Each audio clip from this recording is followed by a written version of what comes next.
Matius pasal 22. Perumpamaan tentang perjamuan kawin.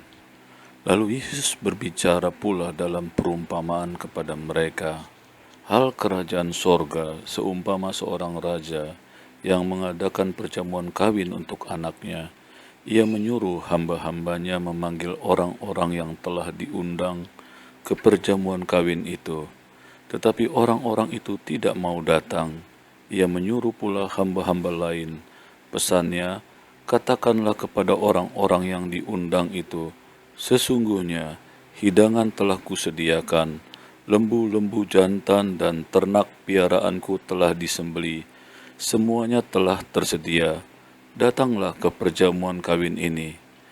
Tetapi orang-orang yang diundang itu tidak mengindahkannya.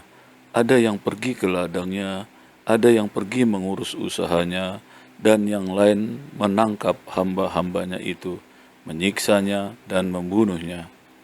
Maka murkalah raja itu, lalu menyuruh pasukannya ke sana untuk membinasakan pembunuh-pembunuh itu dan membakar kota mereka. Sesudah itu, ia berkata kepada hamba-hambanya, perjamuan kawin telah tersedia, tetapi orang-orang yang diundang tadi tidak layak untuk itu. Sebab itu, pergilah ke persimpangan-persimpangan jalan dan undanglah setiap orang yang kamu jumpai di sana ke perjamuan kawin itu. Maka pergilah hamba-hamba itu, dan mereka mengumpulkan semua orang yang dijumpainya di jalan-jalan, orang-orang jahat dan orang-orang baik, sehingga penuhlah ruangan perjamuan kawin itu dengan tamu. Ketika raja itu masuk untuk bertemu dengan tamu-tamu itu, ia melihat seorang yang tidak berpakaian pesta. Ia berkata kepadanya, "Hai saudara, bagaimana engkau masuk kemari dengan tidak mengenakan pakaian pesta?" Tetapi orang itu diam saja. Lalu kata raja itu kepada hamba-hambanya, "Ikatlah kaki dan tangannya, dan campaklah orang itu ke dalam kegelapan yang paling gelap. Di sanalah akan terdapat ratap dan kertak gigi, sebab banyak yang dipanggil, tetapi sedikit yang dipilih." Tentang membayar pajak kepada kaisar.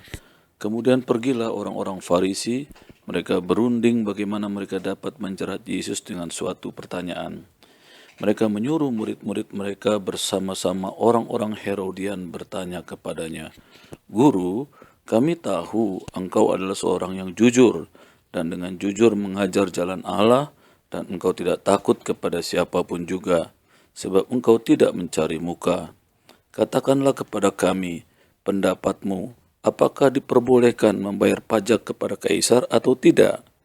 Tetapi Yesus mengetahui kejahatan hati mereka itu lalu berkata, "Mengapa kamu mencobai aku, hai orang-orang munafik? Tunjukkanlah kepadaku mata uang untuk pajak itu." Mereka membawa suatu dinar kepadanya. Maka ia bertanya kepada mereka, "Gambar dan tulisan siapakah ini?" Jawab mereka, "Gambar dan tulisan kaisar."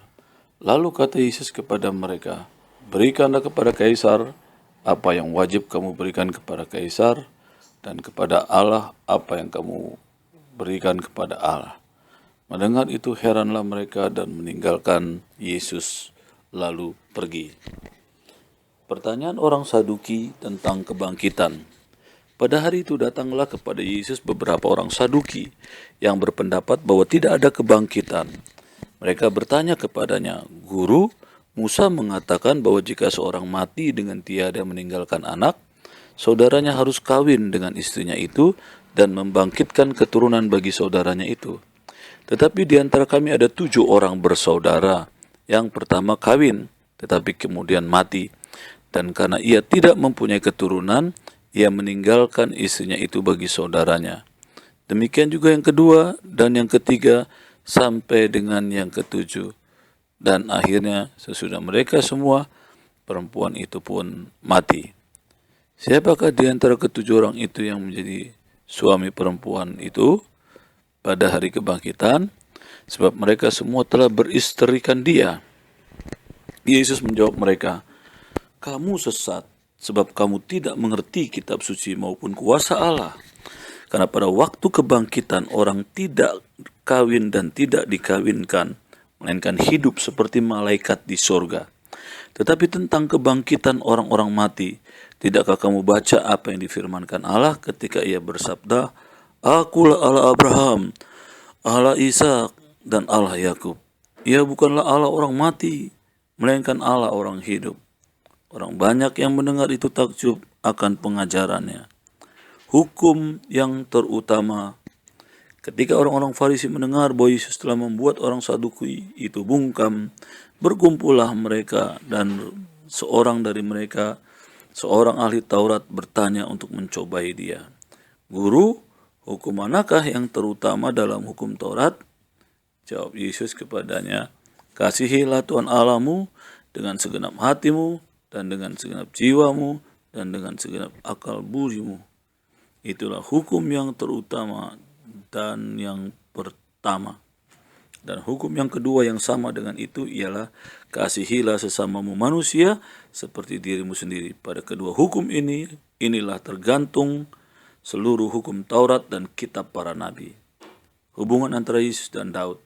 Ketika orang-orang Farisi sedang berkumpul, Yesus bertanya kepada mereka, katanya, apakah pendapatmu tentang Mesias?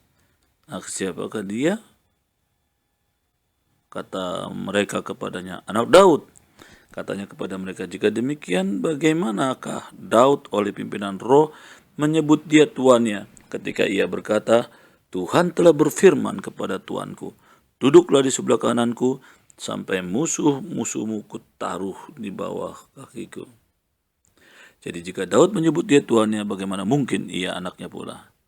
Tidak ada seorang pun yang dapat menjawabnya. Dan sejak hari itu, tidak ada seorang pun juga yang berani menanyakan sesuatu kepadanya.